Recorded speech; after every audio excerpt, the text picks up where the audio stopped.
कविता तर मी करेलच. आकृतीचा काल होता. कविता मी करल. आकृतीचा फार होता तोल माझा जात होता. आकृतीचा फार होता तोल माझा जात होता. असं वाटलं होतं की ती मला आवरेल, माझ्या भावनेंना सावरेल, पण आवरण नव्हे सावरण नव्हे, मला पाडणे हत्तीचा मुख्य दोष होता. मला पाडणे हत्तीचा मुख्य दोष होता. तिचा प्रत्येक शब्द मला खरावडत होता. तिचा प्रत्येक शब्द मला खरावडत होता, म्हणून तर स्वप्नात संसार मांडला होता.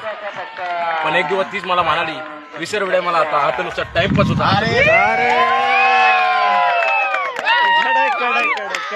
ती माझ्याशी असं वागली, तिच्या वागण्याने माझ्या काळजास आग लागली.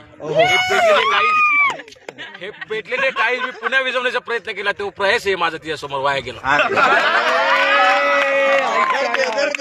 तिने नुसतं जवळ जायचं, मी नुसतं जळत जायचं. जळून राग झाल्यावर तिच्याकडे सपायचं. माफ कर, विसरलो मी की तुला पाहता येणार नाही, पण तुला पाहिल्याशिवाय माझा शेवटचा श्वासही मिळणार नाही.